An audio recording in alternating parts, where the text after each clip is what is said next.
So when is it time to stay and continue a new relationship, or when is it time to face the reality that this is not going to work longer term? My name's Luanne Ward and I'm a dating and relationship expert for over 25 years. So when we meet somebody new and we're out there dating, we have an expectation that the person that we're going to meet is going to have obviously some of the qualities that we admire in ourselves, that we look for in other people. If we are a highly motivated person, we generally tend to look for someone that's highly motivated. If we are fit and healthy, we generally tend to look fit and healthy. If we were successful, we look for successful. So we infatuate with certain things about ourselves that we look for in a partner. So let's say we find someone, we meet someone, and they're presenting all these amazing qualities that we love in ourselves, but we also have things that we're trying to avoid.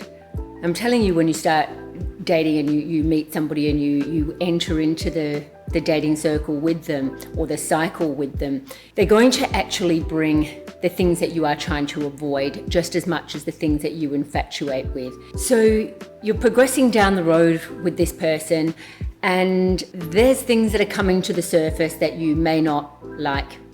And you think, okay, I'm going to just, I can't deal with that. The very first thing you obviously need to do is communicate this to the person that you're dating. Tell them what it is that you need, because if you do not have communication, you don't have a relationship to start with.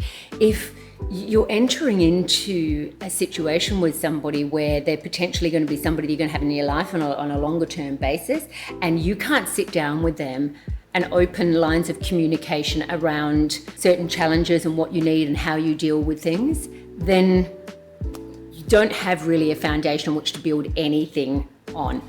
You do need to communicate and you do need to actually understand that people are who they are. They're not going to change. So if you can't accept things now, then you have no right to just expect them to change later on. And it's foolish to think that over a period of time you'll be able to get them to see your way of thinking, because of course your way of thinking is right?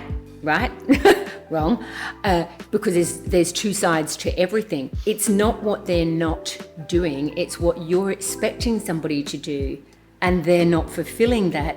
Therefore, you have an expectation that's not being fulfilled. That causes resentment. I'm going to give you a really good example, actually. I was talking to a client of mine who's in her 30s and she's 38 or so. And we're talking about her previous relationships. So I want to get an understanding of what's going on in her world. And she was telling me about a gentleman that she used to date who she really liked. And she was quite upset that after 4 months, the relationship ended. And what she loved about this guy is that he was fit and active, and he was really committed to his surf lifesaving and keeping himself healthy, and he did a lot of work for the surf club, and she really admired those qualities. And then when I asked her why she ended up with him, she said, well, he was just really unreliable. He would tell me he was going to call at 10 o'clock, but he wouldn't call until 3 o'clock in the afternoon. And he would tell me we would go out tomorrow night, but he wouldn't call until 4 o'clock. So I didn't know whether we were going out or not. And I just can't deal with someone who isn't reliable. I had to point out to her that he is reliable.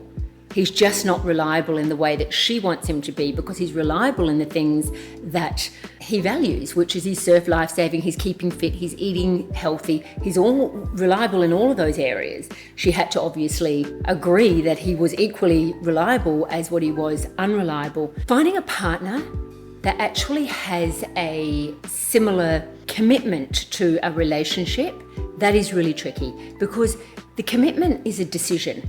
You can meet someone that you really like and you can think, oh my gosh, they're so fantastic, I really like them, they're good looking, they're everything I kind of want. But if they're not committed to the relationship and they've got other things that they're doing, that's okay. That's not a rejection on you. That just means that your lives are at a different stage, and finding someone that is on the same plane, that's the tricky bit. If you are in a situation, in a relationship, and you're starting to feel insecure, if you're insecure, you need to raise your own value. You can't get the other person to try and make you feel secure if you're feeling insecure because they're not being reliable by calling you when you want to be called, and they're not spending enough time with you. If they're not spending the time with you, you need to get busy. You need to find more things to do to fill your time. If you're feeling jealous about something, who are you comparing yourself to? all of the things that this person that you're dating, the things that are turning you off, are the things that you're trying to actually avoid. So look at the voids, because love and the decision to love somebody means that you're giving freely. They're not going to give back what you give back. There's a massive misconception that I treat people how I want to be treated. Well, that's terrific. But how about treating somebody how they want to be treated and how they need to be treated? Because the relationship is going to have a chance of getting off the ground and actually staying connected. But the expectation that they're going to treat you how you want to be treated based on how you treat them is unrealistic, and it's a false fantasy. I would suggest to you, and this goes against a lot of other dating experts who say, oh, well, if she doesn't call or if he doesn't call, you should just kind of write them off and just move on. I don't agree with that.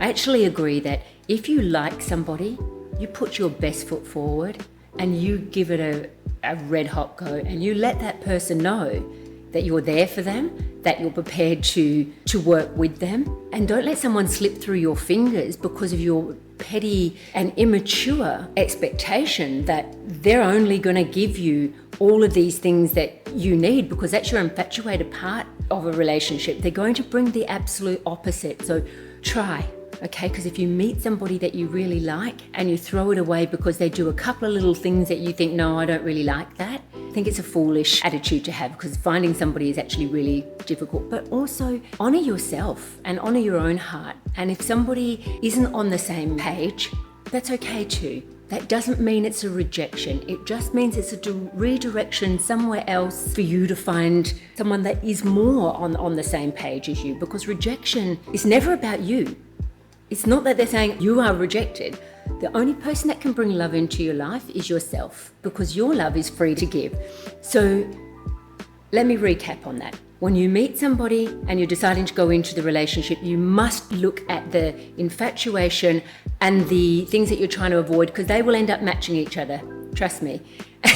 And at some point, you're going to have to face that you have different values. Your values are not going to be exactly the same as the other person's. Don't just throw something away.